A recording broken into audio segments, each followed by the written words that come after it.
Ярунарш Батүрийн мегмаржийн хөвсгөл далай тухай бичсэнийг шүргийг уншъя. Булайсгсан зоосыг усан дүрг шиг наран жарган сайхан бүсгүй угаалаас гарах мэт сарангийн бизэг үснээс нь цацагдсан усаар одд бэлчин эмнэг хангал зоонд нь эрхэс одож шаргиж 100 жилийн ухаан зурхайн самбар төөрч загас шувуу хоёроо завсарлан уршноо. Буцах шувуу дээр нь зэлээ толдож игдэрн бузартай хүн дэрэгдэн буруулж нүрээ нуун борооны тусал гүнээс нь наашилж болцсон юм шиг мөргөлдөж нийлнэ. Тэр чигээрээ тэнгэрийн ааш хөвсгөл далай нарны халуун алгаар өсөн дээлэн тайлж мөн чиг холын жигүүртэнд мөөмөн эвлэж хүлээнэ. Аргаан тасартал дэвсээр далавчан хувих тэмхэлгүй болсон шувууд элгийг алгадаж унах алс далайн шувуудын амарчих газар хүний өөрөнгүй хүүн цөглсөн гэр үгэн дорохгүй үрсэн жигүүр танд саргадаж үйл сэтгэл хоёрын жилдээ нэг өмөлөхгүй өндрөн авсан шувуудыг өмөлцөх цагаан давлгаан дагаж гүйсээр даллаж хоцорно. Барааган харахгүй улс дунд багтаж ядан цэлэлзэн дуваа сохортой Монголын духан дээрх ганц амилми хүн төрлөختний өдөөс хүүхдийн нүдээр сэртэн айцэн хэр далай арга билгийн загсаа алтан хэвдээдэн бүвэлнэ. Батүрийн мегмарж хөвсгөл далайн хөөн төрж хөвсгөл далайн усан шумбаж хөвсгөл далайг мэдэрч өссөн хүүхэд юм. Ийм учраас энэ далайхын тухай сайхан яруу найр бичсэн байна.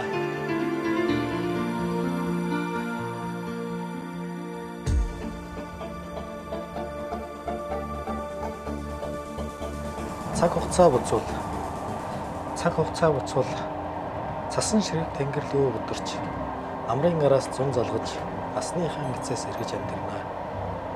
Дайн өргөдөгсөд босож ирнэ. Даруй гэртээ харих болно. Тавьсан сүм буцах болно. Тарьсан нүгэл арилах болно.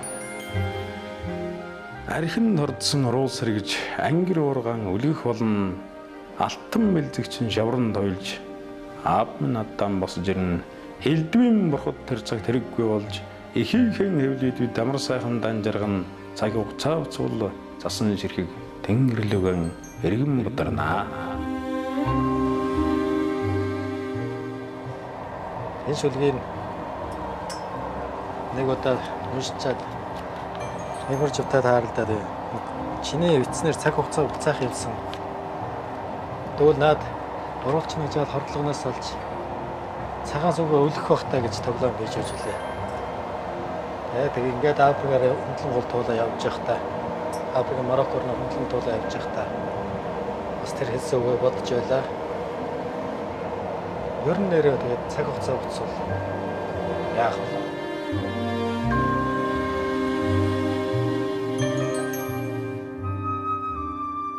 За мегмаржийнхаа энэ зүрхэн би гэдэг шүлгийг уншъя. Дурлаж байгаа нь гэж дуртай хүүхнийхээ араас тогтуулж хаягдж байгаа нь гэж харанхуй цээжиндээ үүлүүлж зүрхэн би хайрласангүй.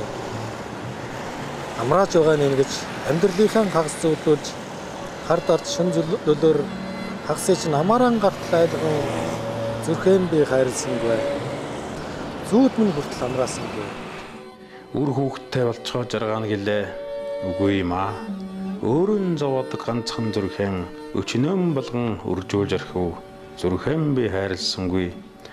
Агуайн орчлонг амныхан оромж шиг санаж зүлэг өвсөн зулгарахад зүрхнийхэн судас шиг бодан саваагүй гөлөг саран туцхын үлгэрээр сансрын цаорхоо дэлхийн дулаарл персийн болон гэж зүггүй юмд хүртэж ядан зүрхэн би зөндөн зовоолоо тамлаж зовоосныхаа төлөө тарихаран бус чамааран хэдэн шүлэгжлээ үхжил байж амраахаас өөр арга үнэндээ надад алгадаа өөрхий зүрх минь.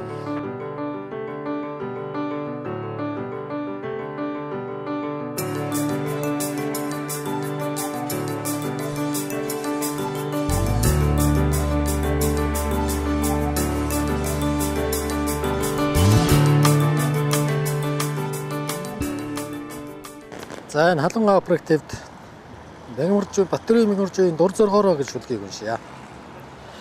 Дур зоргоороо. Хэвлийн газар хоёроо эндүүрэн байж хэлсүү хоёроор нь цатгалтаж өссөн би уул усны зохицол сэнхэр хотгор нутгаан уйлж хайрлан уу дуулж хайрлан уу тэр миний дураа. Хөрстийн илгэнд биеэм тушаахад хөлөөх хүчүүл хүртэй хүн би алтан аргамжаа залгаж үлдэх хүрээн аргадаж өсгөн үү алгадаж өсгөн үү тэр миний дур. Айлаа хөөрхий гэд уянгалан татаад ирэхээр ансхандаа чихтэй явдаг би. Сонсхой бүхний зүрхэд мөнхөд оройлох дуугаан согтуу дуулна уу эрүүл дуулна уу тэр миний дураа.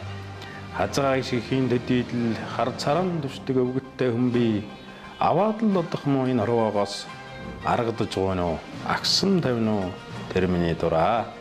Ариун дээд бурхан адж өтгөр хоёртай амьдралынхаа туршид би нөхцөж яваа юм харанхуйд суусан лавит хоёрын хайлан хайрлагдаж үлдэн үү хасагдаж дуусна уу тэр харин он цагийн дураа. Аз жаргалтай байх үедээ би ямар байдаг вэ гэсэн тийм эргэцүүл ухаарлаа шүлгээгээр уншээ Батөрийн Мягмаржуу нэргүй шүлэг. Аз жаргалтай байх үедээ би далд гонигтай өөр бусдаас зээлдэж явсан зоосыг өрөө нэгж үүд огшгод өгөх болно. Араас нь их зовлон гүхтэн гэхээс аз жаргалтай үедээ би далд гонигтай. Гонигтай үедээ би далд жаргалтай. Хэн нэгэн зээлсэн зоосон хэрэгтэй цагтаа очиж авах болно. Гой цохирлгүй жаргана гэхээс гонигтай үедээ би далд жаргалтай. Аз жаргалтай, зовлон зүдгүүртэй аль ч үедээ би далд гонигтай.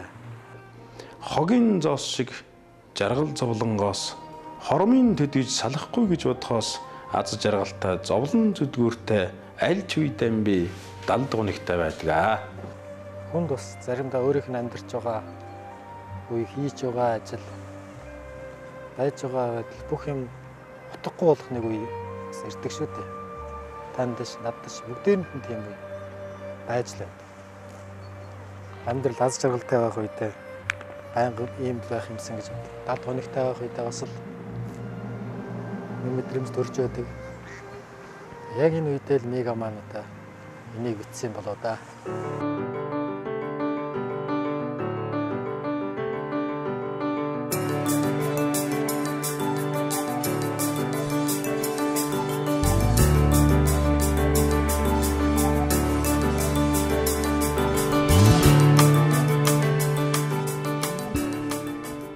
За энэ Мягмаржуугийн цаг хугацаа буцуул гэдэг энэ хар номыг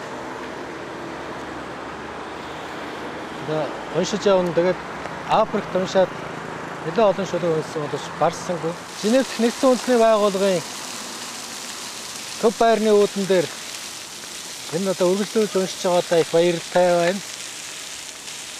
Тэгээд нэг одоо уран бүтээлийн амжилт хүсье. Уран бүтээлчид бивэнээ дэмжиж явах ёстой гэж би бодод. Тэгээд нэгдсэн үндэсний байгууллагын байрны үүдэнд байгаа учраас Ерөөлч гэдэг шүлгийг уншия гэж бодсон юм. Мягмаржуугийн Ерөөлч гэдэг шүлгийнхээ урд талд дарахад ардын цэцэн бэлэгт Ерөөлч мижид танаа тараг хийж өгөхөд гонгонс нэг тийм юм явдагсан гэж нутгийн эмэгчүүдийн ярианаас гээд жоохон юм ишл оруулсан байгаа. Тэгээд нутгийнхаа нэг тийм Ерөөлч өвгөний тухай бичсэн шүлгийг хэлье да. Нэрээ мутарлаж мэдэхгүй нэг тийм л өвгөн дарахтаар нэг дараасан яруунаар хөл нүцгэн тэнэж тэндээ шингэж хуучин дансанд фараан дарсан шин бүртгэлдэж хуруугаан дарсан нуруугаан үрсэн хар өвгөн нутгаараа тэнэн цагаагаар цадаж өрөөлөөр болгоно агаар татаж авьяасаараа түлхэнэ уртар хагсуургандан улаан дүнс нэрсэн урд дархан өгөн улс Монголынхаа нийслэл орилгаар нэг явчихв. Олголын цэцэгстэй гоц авьяасан үзв. Ард ардын өрөөлчтэй ам бэлгэрэн дайтав. Хотолсон хон шиг сэрдэх хотол олны нүдэн дээр хормон чичирвч хоолоон чичирсэнгүй. 10 хоног хайлж алдрын тэтмийг өртөв. Авсан хитэн төргөн үрж чадахгүй мөнгөнөв. Хараалж дарахад гих хагархаа амыг ердийн нэгэн өвгөн ерөөлийн хадгаар таглав. Цэцэн бэлэх дарахадыг цэнхэр хатгартай нэргвөө. Шин үсэгт муудунтай шилмэл ном ямар ч үсэг мэдэхгүй яруу найргийн бод ерөөлч мижид ертөнцийн мижид аюушийн мижид авьяасын мижид юм аа. Нэгдсэн үндэсний байгууллагын энэ сайхан талбай дээр одоо Монголын цэцэн бэлэгт ерөөч өвгний тухай шүлгийг уншиж байгаадаа би бахархаж байна. Сэхэнд байгаа дэлхий гэдэг шүлэг уншия. Үе олон үхсдийн шарлаас үүссэн би ай олон амьдын гарт алагдах байж толгойг минь цүүцтэн онгойлгож тархийг минь алт гэж уудлан нүүрэн дээгүүр минь өдөр шүнгүй анжис чирж нүцгэн биен дээр минь дайн хэмээх улайссан тамгаан дарж нүдрүү минь буцалсан хор асгасан олзсон зоосныхон шаргаан донд ордуу тавихыг би сонсоогүй. Шавраар болсон олон гот шарх сорив минь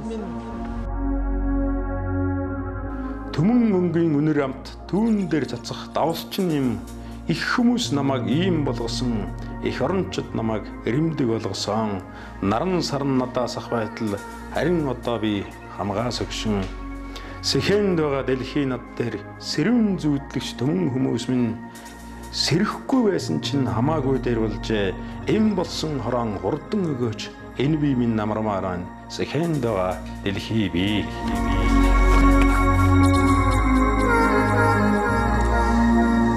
Мароккын тосгоны нэг өглөө энд би малчин айл тоноод одоо эндээс ингээ явах гэж байна. Тэгэд мигмарж энэ хар ном гэж энэ цаг хугацаа буцуул гэдэг ном. Надтай 12 хоног Мароккоор аяллаа.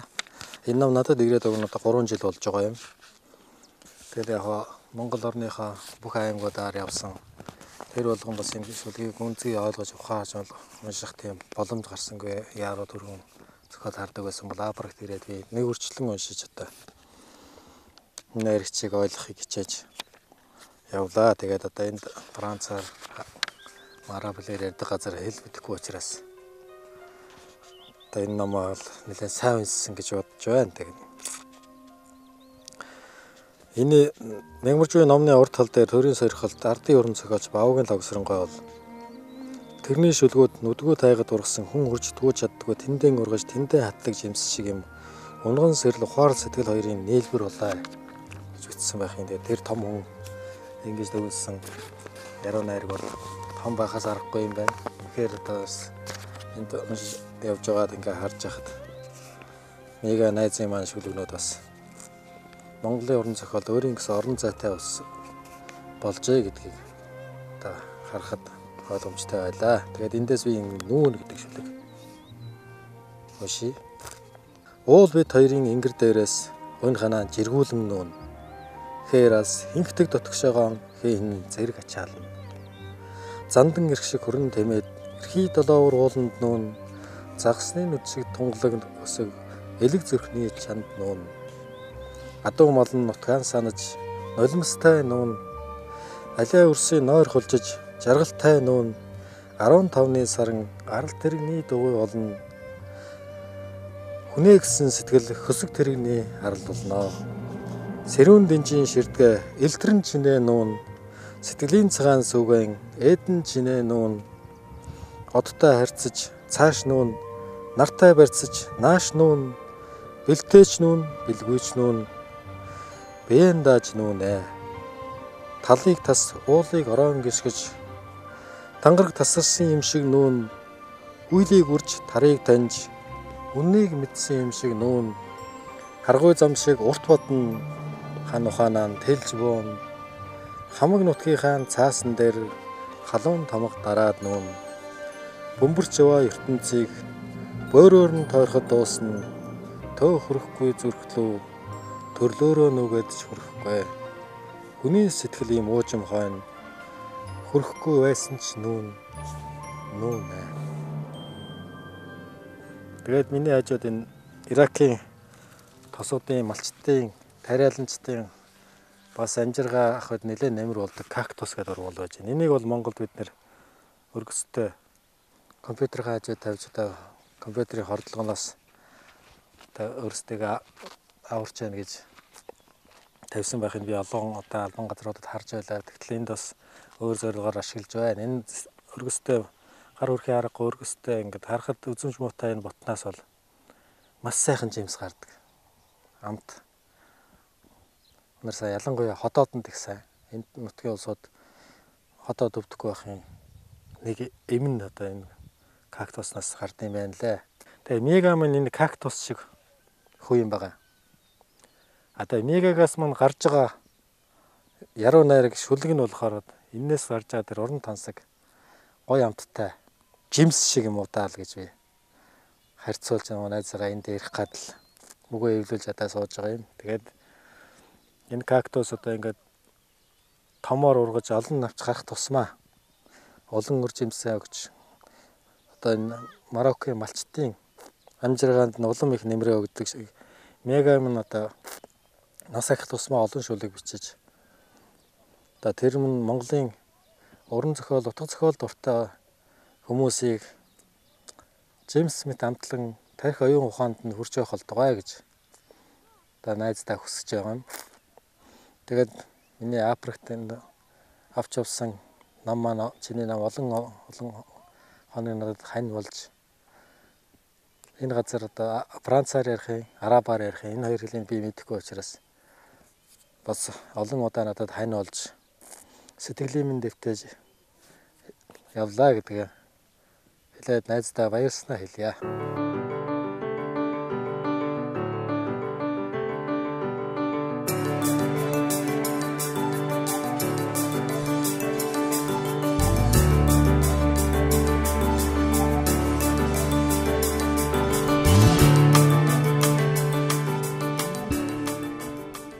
За энэ дурлалын хот Парист ирээд байна. Одоо Парисын цагаан сумын үүдэн дээр энэ ард тал Парис хот харагдаж байна. Алдарт Нотр-Дамын сүм. Энэ сүм Парис хотын фон дээр одоо Чилагийнхаа нэг шүлгийг уншия гэж бодсон юм. Хайдын чулууж үеийн хүн чанар сайтай хүн гэж бодож явдгийг. Эсгээд хэдэн удаа олон удаа уулзч байсан. Тэгээд одоо Чилагийнхаа их нэртэй зориулж бичсэн. Энэ дурлалын хот Парисаас уншиж байгаа учраас их нэртэй зориулж бичсэн шүлгийг уншия да. Миний хайрын үг. Миний хайрын үг сүү юм. Чи минь хамтлаан залиглаарай. Цээжин санаа хадгалж байгаад охинд минь нөгөөрөө чамаагаан би үнсэх дуртай шүү. Чамаагаан үнсэх ямар сайхан гэж олон үнсээд л баймаар санагдана. Охиноо чи минь тэгжил үнсэж байгаарай. Хайрт минь миний хайр чиний зүг хаврын гол шиг урсаж байна. Ээж минь надад харамгүй өгсөн юм. Инхри охиндоо би чамаар дамжуулж өгье гэсэн сайхан шүлгийг багада баярлж байна. Жилада тэгээд одоо уран бүтээлийн маш өндөр өргөн амжилтыг хүсэн өрөөж байна. За ингээд Парисын Champs-Élysées-ийн төв гудамжнаас одоо энэ ард талд Ялтын хаалга харагдаж байна. Ялтын хаалганы өмнө Хайдын Чилаажийн нэг сэтгэлгээний шүлгийг уншия. Чилагийн энэ шүлэг уран зурагчдын анхаарлыг татаж бас энэ шүлгээр утсан зураг хүртэл уран зураг хүртэл байдаг гэж байгаа. Эрэм талын дунд гав ганц тэмээ. Энд чинь миний сэтгэлийн бараа зэрлэн дундуур зэрвсгээд хорвоо ертөнцид холдож ойртоод эрэм талын дунд гав ганц тэмээ. Энд чинь миний сэтгэл. Гониг заримдаа надад хоёлын дээш шиг зөгтөг. Хаяа би хүний орчлон ганц тэмээ шиг л байдаг. Эзэнтэй ч юм шиг эзэнгүй ч юм шиг эрх чөлөөгөө аваад эдлэн жаргаж суудгаа. Нээрэн талын дунд гав ганц тэмээ энэ чинь л миний сэтгэлийн бараа. Би өөрөө хүүхэд нас маань говьд өнгөрсөн болохоор Шилагийн энэ шүлэг надад их таалагддаг. Эзэнгүй зөлөөд говь нутагт ганцхан тэмээ будраган шүүрээд алхаж яваа надад энэ шүлгийг уушгаад нүдэнд бууж харагдах юм. Яруу найрагч хайдын Шилажийн шүлэг Парисын Шонтлезигийн төв гудамжнаас хүрж байна. Мантай цэнхэр Алтай нутагт минь малын үд сүмэсэн хавар болж байгаа. Хөшигтэй цэнхэр Алтай нутагт минь хүний үд сүмэсэн хавар болж байгаа. Алсын уулсыг ноолсон буурал сахалхтай, аргаан барсан итэй цагаан өвстэй, хургаан дагуулсан хоньны ядарсан дуутай, хуурай саарл хавар болж байгаа.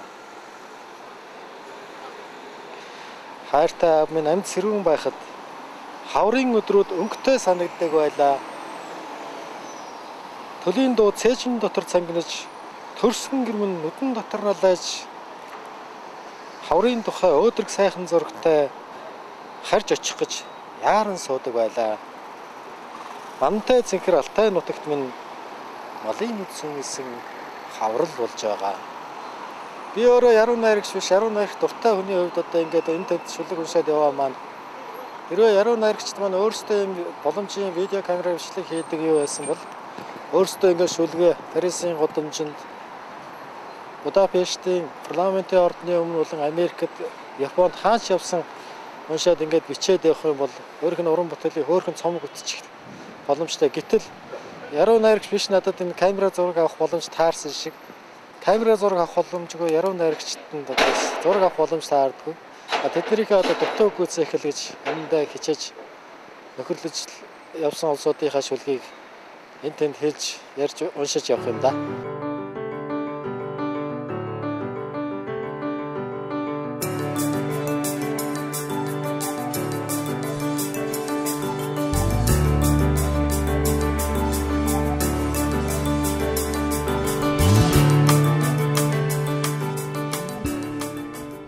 Данзангийн нэмсрэн энэ эгэл яруу найрагчийг мэдхгүй хүн Монголын орон зохиол сонирхох төм хүмүүсч дотор байхгүй гэж найдаж байна.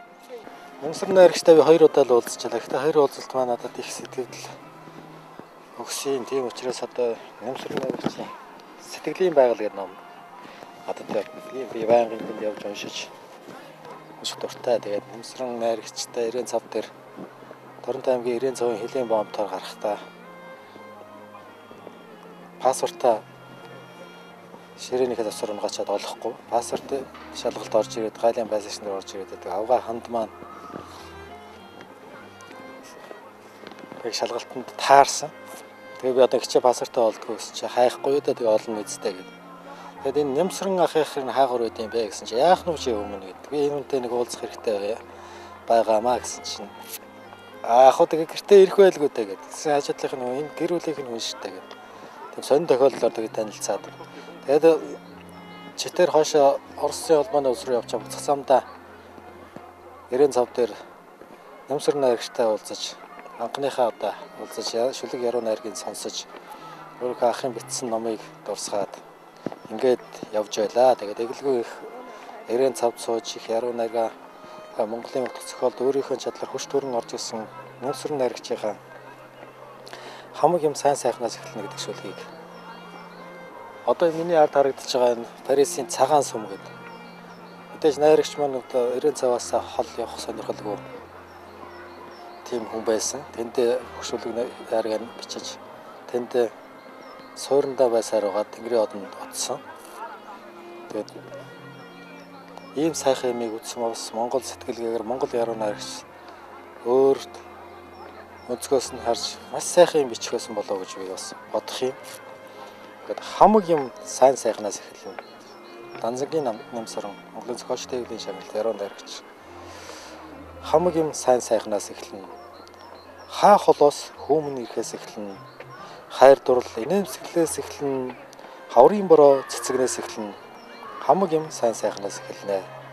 Хадны жимсийг хувааж идэхээс эхлэн халмаг насны нойронд хүү зүүдлэхээс эхлэн харцах шуу ноёлог ууланд бөөрхөөс эхлэн хамаг юм сайн сайхнаас эхэлнэ. Хаа хол хүний үр явхаас эхлэн асар нохой хөсөг дагахаас эхлэн хангай хэрийн өвс халиурхаас эхлэн хамаг юм сайн сайхнаас эхлэн хамгийн хөөрхөн чиний гараас цай ухаас эхлэн хар модон ээрүүлдэг эмэг их үүргэлэхээс эхлэн харанхуй шүнийг гал гүйгүүлэхээс эхэлнэ. Хамаг юм дээр хамгийн энгийн юмнаас эхэлдэг шүү дээ. Та бид өөрсдөө ажигладаг л болохоос биш. Ямсрын найрагчийн харсан шүлгэлсэн бүх юмыг шүлгийг ингээд уншаад үзэхэд эгэлж ирийн бидний амьдралд байдаг олон таардаг юмыг эгэлгүй их тийм яруу найргийн үгээр Монгол ухаанаар сэрүүлэн бичиж биднэрт хүргэсэн байдгийг найрагчийн шүлгнээс заавалдвал дахиад хэд хэдний шүлгийг нь Парисын Эрээс хотоос дамжуулах сонирхол байна. Гэтэ цагийн ажлын багтаал юу болохыг одоо сайн хэлж мэдэхгүй. Одоо Нямсрын ахта хэрвээ олон газар явж олон юм үзэж явсан бол олон сайхан цоврал шүлгийн номнуудыг баталгаатай гарах байсан гэдэгт нь бол байнга итгэж явдгийг. Тэгээд Нямсрын ахта түүнийг Нямсрын ах маань одоо бурхны оронд очиод удаж байна. Түүний гэр бүлийнхэнд нь одоо эрүүлэн аз жаргалыг хүсье да. Хэдэн онд юм бэ би одоо сайн санахгүй байна. Урлагийн гавьяа цэцгэлтэн сэтгүүлч төгсгийн оюут ах. Тэгээд Дорн таймг руу нэг ажиллаар явсан. Тэгээд Дорн таймд ажиллаар явж байхдаа Нямсрын ахтайгаа бас тааралдаж Дорнтын эдэн яруу найрагчид одоо Дорн таймгийн засаг дараа Жанловын гэрги 1-р цэцэрлэгийн эрхлэх Саран Туяа болон тэдний цэцэрлэгийн эдэн багш нар тийм Нямсрын ахын шүлгийг уншуулж Нямсрын ахаараа нэг өдөр бидний ярьдгаар тог тахисан маягтай тийм үйл ажиллагаа болсон. Тэгээд тэнд оролцсон улсууд дээрээс хангалуун байсан. Нямсрын ахын дөрвөлжин зузаан хаар дэвтрийг согтоод оочвол одоо тэгээд хэн авах уу гэдэг дээр хүртэл хоруудаж цагийг нэг өдрийг зугаатаа сайхан өнгөрөөсөн юм аа. Тэгээд Нямсрын ах маань өөрөөсөө салгадаг тийм зузаан хаар дэвтэр дээр маш олон шүлэг биччихсэн. Тэгээд тэрийг байнга өвдөлж явдаг. Тэрийг дараг тэр дэвтрийн сахиул гэж хүн дагаж явдаг тийм байсан. Одоогийн Дорн таймгийн хойд овоон дээр гараад хэлээ. Төгсгийн оюут ах маань өөрөө Дорнтын хүн болохоор нутагтаа очсон сэтгэл хөдлөл хэдэн шил юмны бөглөө өмлтөлж байхдаа байна. Тухайн үед Парисын гудамжинд Шослизийн төв гудамжинд ингээ явж байгаа гэж бодоагүй. Тэгээд Нямсрын ахын нэг шүлгийг уншив. Үдэш ажин төчин гэрт гал бололцсон Сөөмгөр туяа сүм ханыг гөлөг шиг долоон авдарны нүүрнээс зурмал арслан архирн босно зуухны дотор болжмор орсон мэт дөл дэрвэлсэн хосны өнөр чамтай хамт өөрт орно үлгүрийн хөндөд огтноо тожир гэн сайхан мэдэрээ чамайгдаа гэсээр би зүгээр мөрөн алганд чиний мөөмний товч аяархан хүрсээр аргагүй л нэг Монгол шүлэг одоо энийг ингээл харахад Монгол гэртээ галаад өвчээд аз жаргалтай байгаа тийм хосын төрслөл өөрөө ирэхгүй орж ирж байгаа юм л да. Танзангийн Нямсрынгийн шүлэгнүүд нарийн эмзэгэл хөдөөгийн гүн гүнзгий ухаарлуудыг одоо эгэлж ирийн амьдралыг бидний харсан амьдралыг хүнд их эгэлж ирийн үгээр маш ойлгомжтой мэдрүүлдэгт байдаг. Тэгээд миний бас нэг маш дуртай нэг шүлэг байгаамаа. Шүлэг гэдэг шүү. Шүлэг бичиж суухад хаалга онголзуулж болохгүй. Шүлэг гэдэг шүү. Үүдээр гараад нисчихнэ. Нэгэнтээ тэр бодвол нэхэж хөөгөөд үүсэхгүй. Эрвэхээ наадах ногод эрдний солонго шиг шингэчихнэ. Шүлэг бичиж суухад чим нэрхэлж болохгүй. Шүлэг гэдэг шүү. Өвөр дотор буухгүй. Нэгэнтээ түүнийг алдвал нэг насаар олохгүй. Амраг чи бидэнд баригдахгүй. Алтан загас болчихноо. Шүлэг бичиж суухад зүрх цочоож болохгүй. Шүлэг гэдэг шүү. Цонх хол баад өгчихнэ. Хаанаас ч юм бэ над руу ирдэг хайрын дуу шүлэг минь хаалгаар орж ирсэн шуу шиг хайр инкрэл даадаггүй юм шүү. Уран бүтээлчд бүгд нь ийм хүү зовлон байдаг. Онгод нисч ирэх тэр үедээ юмаа бичиж амжаагаас болж маш олон шилдэг бүтээлүүд одоо мартагдаж алга болсон. Эзнээсээ төрөөгөө ингээд дарагдсан тийм түүх олон байдгийн. Яг энэ Нэмсрэн гон шүлгийг уншихаар тэр агшин нүдэнд харагдах шиг болдог юм аа. Данзангийн Нэмсрэнгийн чиний эзгүүд гэдэг нэг шүлгийг хэлье да. Чамайг байхгүй хоогоор сарвчанд гөлөсөн шар гिचий маань сарын саруулд эдүр уруугаан гүгээд ирэхтэн чав гэд хөөцгснөө чамд хэл юу яа. Цэнхэр дэлэнд хөхөн унжуулан гөрөлзүүлээд цэцгэн дээгүүр сууд усаагаад гүйчихсэн чимэн түүнийг яах байсан бэ? Чамайг эзгүй хоогоор шан зятах шиг нэгэн бүсгүй ирсэн шар зүнжгийн шигэн түүнийг би чав гэж хөөгөөгөн чамд хэл юу яа. Хонгор салхин ирэхэд хормой хотоо яалтай байлаа. Шивэн толгой ганхас хонгос хэлгэн шинхэн хур шиг нэгэн залуу ирвэл чин намайг эзгүй яах байсан юм бэ? Данзангийн Нэмсрэн яруу найрагчийн сэтгэлийн байгаль гэж сайхан ном. Олон шүлэгтэй. Гэхдээ эндээс одоо би өөрөө төгсдөг л тэр сайхан уншигч биш болохоор удаан шүлэг уншихаар хүмүүсийг жилээх болов гэдэг. Аль болохоор говийн шүлгийн төгөөж уншиж байгаа. Тэгээд эх орны тухай нэг шүлгийн тэс уншия. Аяархан яваарай. Алхаан тань тэнгэр хажлагдах үе. Арын минь хүмүүс тэнгэргүй болвол амьсгаанд минь нэстэг шуудтайгаан өргөдөн. Өвс ногоо биднийг л хардаг. Одвороо биднийг л таньдаг. Өчүүхэн тоосонд хоёр жаахан эс өдгөө ертөнцийг үүсгэн янаглангүй. Өндгөнд мэдрэгдэх чулуун үнсгэд хүйтдэггүй эх орн минь өвсөн нүдтэй усан нэгшигтэй одон дурлалтай тэнгэр нь 9 сартай хүүтэй.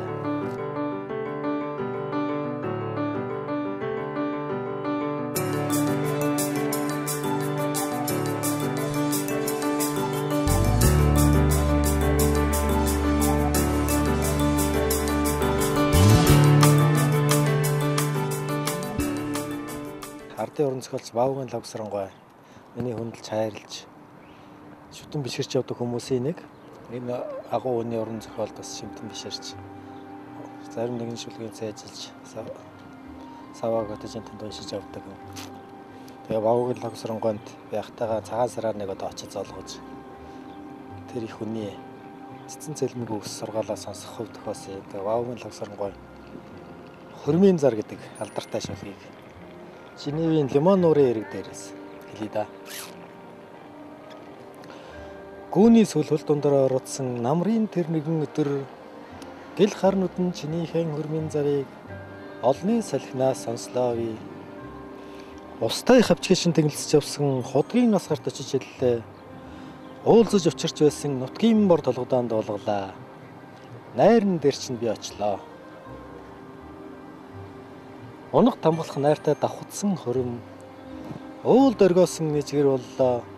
Ийхэлтэй найрнаас сэтгэл сулган гарвал эмээлийн минь мөнгөн баавар дээр харчиг унжээ.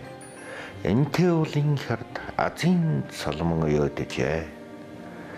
Найрын гэрээс хайрлж явсан хөөрхөн хорголжин хатанд цав суутал тас юм.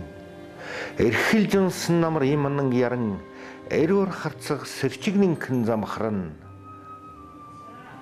огн ви тэднийд агсан тавий гэж бодсон юм а. Ухаан тардын хаан донд хүлээтэй байгаад чадсангүй. Дөрвөн сойрхолд ардын уран зохиолч Вавгийн Лавсран аав нь хүүгээ согтуу явахыг үзлээ. Азгүй хүнээ би аман тогтдог байсан тэр хөөрхөн хөлн агуу орчлонг онж ядан тэнцэгнэх юм. Залуу насны багтаж ядсан агаар замны товч нулимс шиг бөмбөрч дээл битгий хил дэлхий багтсан чиний насыг аавна үйл хулирдал ганцхан мордын дэл сүлний салхин донд үнэн дүнжигэр уулынхаан бинжвлийн цэцгэн донд бүрэг даруу зантайгаан өдрөгтэн гутдаггүй зоригтойгоо орхисон сон. Алдрайхан үрэн согтуу явааг харахад алтан ургийн багна ганхаж байх шиг үйтэй. Авыгаан чилав согтуудаан хоёр болгон харж байгаа. Нэг нь үхэхэд нэг нь үлдэх юм шиг дэвэрч байгаа.